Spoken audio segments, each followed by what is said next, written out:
Salom azizlar, bugun sizlar bilan birga Word ni PDF ga o'tkazishni o'rganamiz. Ketdik. Istalgan Word dokumentni PDF formatga o'tkazishingiz uchun siz Word dokumentni ochib olishingiz kerak bo'ladi. Word dokumentimizni ochamiz. U ochilgandan keyin uni fayl bo'limiga o'tamiz. Fayl bo'limida 5-qatorda turgan сохранить как tugmachasini bosamiz.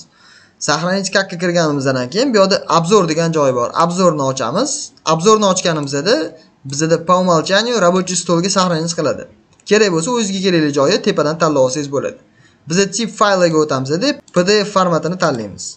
PDF formatini tanlaganimizda bu yerda ikki xil PDF turi bor. Birinchisi standartniy razmerda, ikkinchisi minimalniy для internet publikatsiya, ya'ni internetga joylash uchun. Eslatib o'tamiz, shunga o'xshash kompyuterni barcha kurslarini noldan boshlab o'rganishni istasangiz, bizda uchebniy sentr ochilgan, описаниеda va kommentariyada qoldirilgan ssilkaga o'tib, to'liq ma'lumotga ega bo'lishingiz mumkin bo'ladi. Endi bo'lsa videoni davom ettiramiz. Demak, o'zimizga kerakli razmerni tanlaganimizdan keyin сохранить tugmachasini bosamiz.